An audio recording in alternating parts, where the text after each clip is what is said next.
Fog does something to sound that people who work outdoors know, and people who do not will never quite believe. It does not muffle.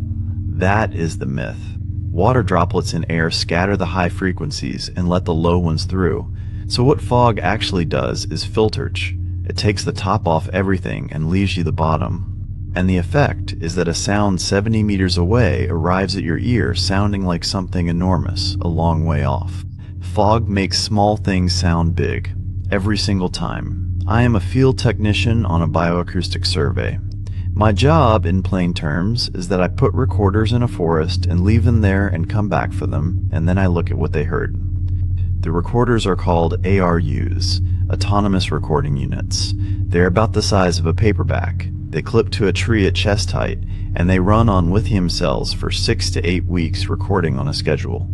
Ours ran from 2100 to 0500 because we were surveying nocturnal species, owls mostly, nightjars if we were lucky. 12 units in a grid across about 9 square kilometers of upland conifer plantation. I set them out in the second week of October, and I was due to collect them in the last week of November. You do not listen to the recordings. Nobody has time to listen to 4,000 hours of anything. You run them through software that produces a spectrogram, a picture of the sound, time along the bottom, frequency up the side, loudness as brightness, and you learn to read the pictures. And a tawny owl looks like a tawny owl on a screen the way a word looks like a word. I have been doing it for 6 years. I am good at it. I am telling you that because of what comes next. The first anomaly came off Unit 7, which sat in a block of mature Sitka on the north side of the survey area. It was a call I did not know. That is not, in itself, remarkable. Forests are full of noises. Deer make sounds that will stop your heart the first time. Foxes are famously horrible. But you learn them, and after 6 years, the list of things I cannot identify is very short, and this was not on it. On the spectrogram, it was a descending sweep, about 2 seconds long, from roughly 4 kilohertz down to about 600 hertz, smooth, with no harmonic structure to speak of, almost a pure tone falling. Animals do not really do that. Animal calls are messy. They have overtones, they have texture, because they are made by tissue. This was clean. It looked more like something electronic than something alive, and my first assumption, obviously, was interference. A radio. A car alarm 4 kilometers away doing something strange in the fog. I flagged it and moved on. Then I found it on Unit 3, and Unit 11, and 9, same call, same shape. And here's the part that made me sit back from the desk. Same timestamp. Not similar. Identical to the second on 4 units at once, and Units 3 and 11 are 3.2 kilometers apart with a ridge between them. Now, there is a boring explanation for that, and I chased it for 2 days, because that is what you do. Synchronized clock error, a shared electromagnetic source, something in the firmware. I contacted the manufacturer, and I got a very polite engineer who took it seriously and went away and came back and told me the units had no common clock signal, no radio, and no way to be doing this. And then he asked if he could have the files. I sent him the files. He never got back to me. Let me be careful here. I am not implying anything sinister about that. People get busy. But he did not, and I noticed. The second anomaly was the pattern. Once I knew what to look for, I found it everywhere, and it was not random. The call appeared on average 4 times a night, and the times were creeping. The first week it was clustered around 1 in the morning. By the third week it was closer to 11. By the 5th week, the first one of the night was arriving within about 90 seconds of the unit switching on at 2100. It was learning the schedule. That is a stupid thing to write down, and I know it. But I had 5 weeks of data in front of me, and the trend line did what it did. And there is no polite way to describe an unknown sound arriving earlier and earlier each week until it starts arriving just after you begin listening. The third anomaly is the one I have never included in a report. Unit 7 again, week 5. In among the calls, there is a fragment that is not a falling tone. It is me. It is 4 seconds of my own voice saying 7, North Block, Northeast Aspect, Mature Sitka, which is the deployment note I speak into every unit when I clip it to the tree, so that when I am reviewing 4,000 hours, I know which recorder I am listening to. I said that on the 14th of October. This recording is from the 19th of November, and it is not a copy of the file. I checked that first, obviously. I thought the software had glitched and spliced. It is not the same audio. The rhythm is different, the emphasis is different. There is a wrong stress on the word aspect, and there is no wind in it.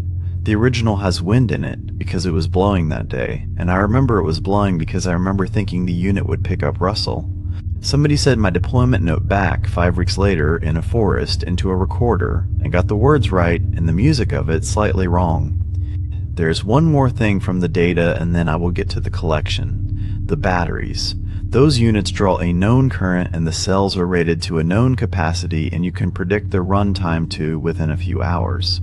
I have done it dozens of times and I have never been badly wrong. 11 of the 12 came in exactly where the arithmetic said they would be. Unit 7 was flat. Completely flat in a housing that showed no water ingress, on a cell from the same batch as all the others, having recorded roughly the same number of hours. Something took power out of that unit that the schedule does not account for. I have no theory about what, and I would rather not invent one, but I note that a recorder cannot listen and speak on the same budget. I went out to collect the units on the 26th of November, and there was fog, which is where we came in. 11 of them were exactly where I had left them. Unit 7 was not. It had been moved about 40 meters east off the ride, deeper into the block, and it had been clipped to a tree at the same height with the same strap correctly, the way I do it. It was facing east. I faced them west, all of them, without exception, because the prevailing wind comes from the west and you want the housing to shield the microphone. Somebody had taken it down, carried it 40 meters, and put it back up properly, facing the other way. I took it home. I did not review it in the field, and the last file on it, recorded the night before I collected it, is the sound of me deploying it. My footsteps coming up the ride. The particular double click the strap makes. My voice saying the note. Wind. Recorded on the 25th of November while I was 110 miles away asleep in my own bed. Everything I did on the 14th of October, done again, in order, in the dark, 5.5 weeks later, and recorded by the machine I had left behind to listen. I did not go back for the 12th unit. There were 11 in my van and one still out there, and I drove home, and I have never returned to that block. The survey was completed by somebody else the following spring. They found nothing unusual. I have read their report and their data is clean and their species list is unremarkable, and I am glad, genuinely, sincerely glad. Because the alternative is that it is still going and somebody younger than me is looking at a spectrogram right now and thinking, that is odd, that is probably interference. So here is the only thing I have that resembles a conclusion, and it goes back to the fog. Fog makes small things sound big. That is the physics and I stand by it. But I have started to wonder whether the reverse is also true. Whether there are things out there whose real voice is enormous and wrong and impossible to mistake. And whether the reason we have never recorded one properly is that they have learned to sound small, because the falling tone was quiet. It was always quiet. On every unit, on every night, for 5 weeks, it sat at the edge of the noise floor, just loud enough to register, which is exactly how loud you would make yourself if you had worked out that something was listening, and you wanted to see how close you could get before it noticed.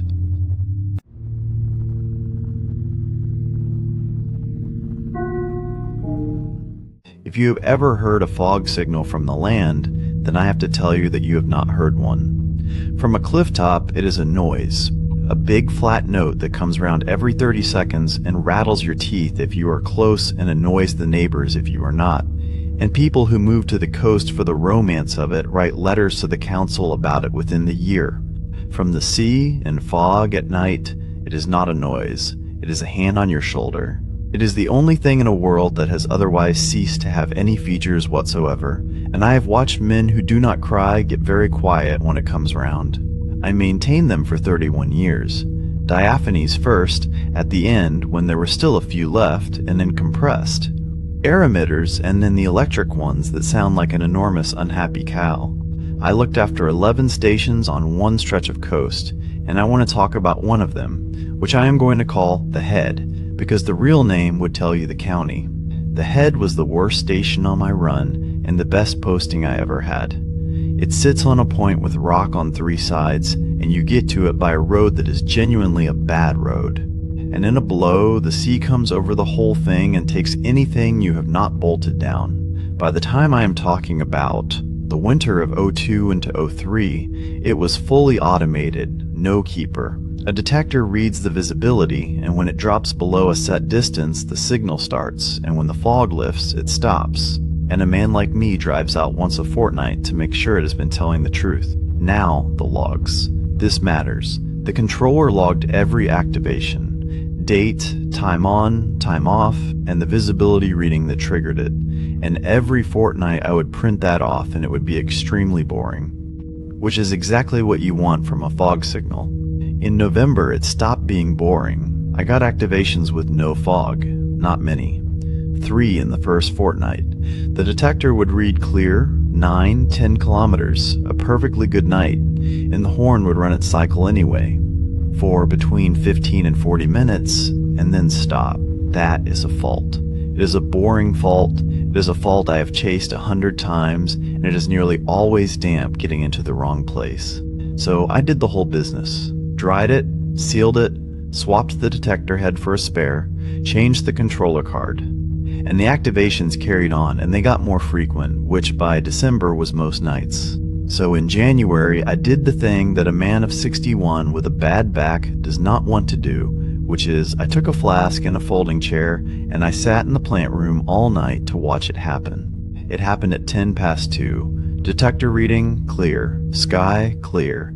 You could see the loom of a town 20 miles down the coast, and the horn started. I stood in the doorway of that plant room and I listened to it go round. 2 seconds on, 28 off, which was the character of that station. And on the 4th cycle, I heard the answer. Now, I must be careful how I say this next part, because I have said it badly before and had people think I meant something I did not. There was a fog signal answering out to seaward from somewhere off the point. It was not an echo. I have spent my life around these things, and an echo off a cliff comes back inside a second and it comes back thinner. This was arriving about 4 seconds after ours finished, from out on the water, and it was the same volume as ours, which means it was close, and it was not the same note. I stayed out there until it got light. It went on for about 50 minutes, and then both of them stopped, ours and the other one, within a cycle of each other, and the sun came up on a clear, cold sea with nothing on it at all. No vessel, nothing on the horizon. I went home and I slept badly, and then I did the only thing I could think of, which was go into the records. The head has been a fog signal station since 1878. It has had 4 different signals in that time, and every change is documented, because these things are published. Mariners need to know the character of a signal so they can identify it. And the characters are printed in the light lists, and they change very rarely. The character I heard answering that night from the sea was the one the head itself used between 1911 and 1974. 3 blasts. Long, short, long. Discontinued when they put the automated plant in 50 years ago and not used anywhere else on that coast before or since. I checked it 4 ways.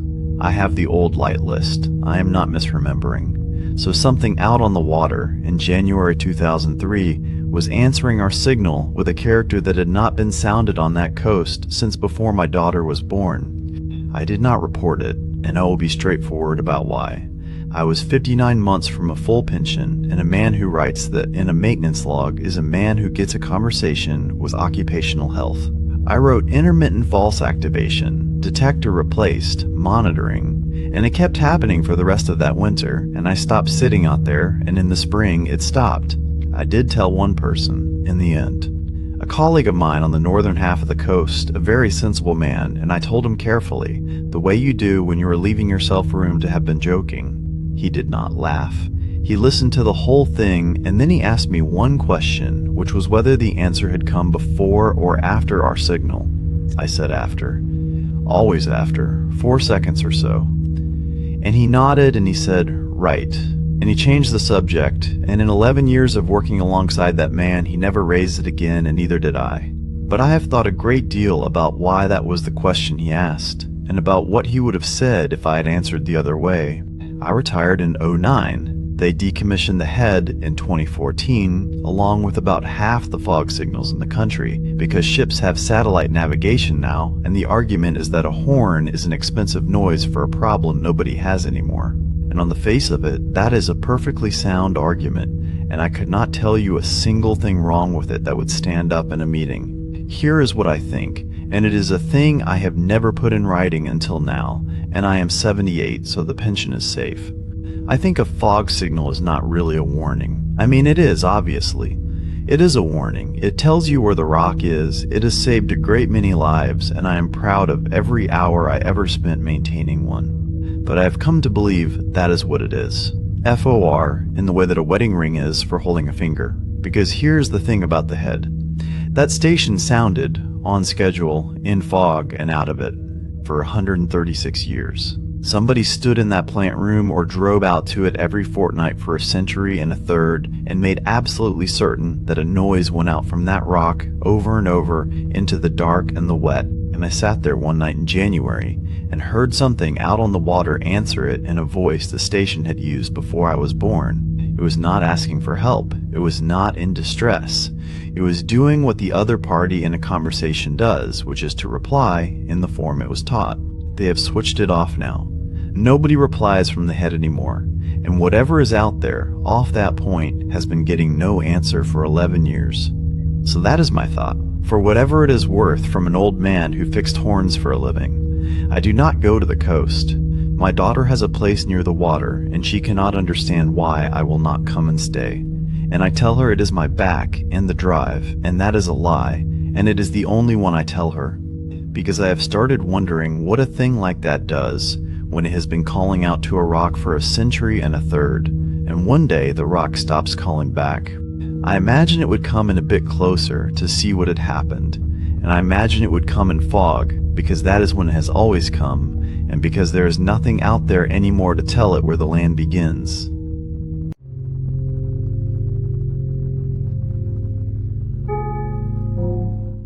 We lost 11 ewes that November, and that is the number that went in the book, and it is not the true number, and I have never told anybody why. I farm on the hill. My father did, and his father did, and I have a daughter who will not, and that is fine. I have made my peace with it, mostly at about 4 in the morning. You want to understand the gathering, or none of this will land, so bear with me. A hill flock is not kept in a field. The sheep live out on the open ground, thousands of acres of it, unfenced. And they stay where they belong because of something called hefting. A ewe learns her patch from her mother, and she keeps to it her whole life, and she teaches it to her lambs. That knowledge is worth more than the animals. If you lost the whole flock, you could buy sheep tomorrow. You could not buy sheep that know that hill. 2 or 3 times a year you gather. You go up before it is light with the dogs, and you work the ground, and you bring them down, and it is the hardest and best thing I do. You cannot do it without dogs, and you cannot do it without whistles. The dog is a quarter mile off and going away from you, and the wind is taking your voice, so you whistle. Different notes for come by, away, lie down, walk on, and the whistle carries where a shout will not. Every shepherd's whistles are their own. The commands are standard enough, but the way you blow them is not, and the dogs know their own person, the way a child knows a footstep on the stairs. My father's whistles had a little catch in them, a sort of stumble in the middle of the long note, from a tooth he lost as a young man and never had seen to. He died in 2011, now.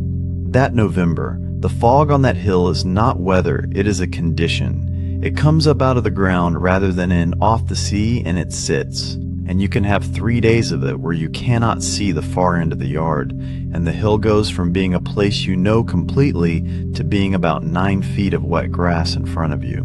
We were gathering the eastern side. Me, my nephew who is useless but willing, and 3 dogs. First thing, the dogs would not take the top line. That is worth explaining. When you send a dog out wide to come round behind the sheep, you send it on a line, and a good dog holds it. Meg, who was 8, and the best animal I have ever worked with, and I do not say that lightly, went out 3 times, and 3 times she came round short, cut in below the line, and brought the sheep down without going right to the top of the ground. She had never done that, not once, and when I sent her a 4th time, she went about 200 yards and stopped and lay down without being asked and looked back at me.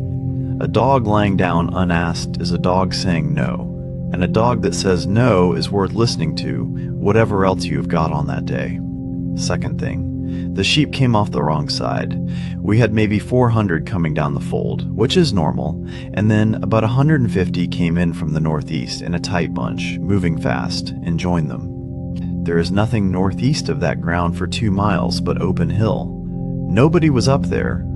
My nephew was below me and the dogs were all accounted for, and sheep do not travel in a tight bunch at speed unless something is behind them. Loose sheep drift, driven sheep bunch. Any farmer will tell you the same, and it is the plainest thing in the world to read. They had been driven. Third thing, and this is the one where I stopped being able to explain any of it to myself. We pinned what we had in the intake field about 3 in the afternoon, and I went back up with Meg for a last sweep before the light went. And about half a mile up I found the ring. Maybe 40 ewes, standing in a circle, perhaps 20 feet across, all of them facing outward. I have kept sheep for 41 years. Sheep bunch when they are frightened. They get shoulder to shoulder and they all face the same way, away from whatever it is. And if you come at them from 2 sides, they will split and run. They do not form a ring. There is no reason for a ring. A ring means there is something in the middle that they are all keeping away from, or something all around them that they are all watching. There was nothing in the middle. I walked in and looked. Wet grass, sheep muck, nothing. They would not move for the dog.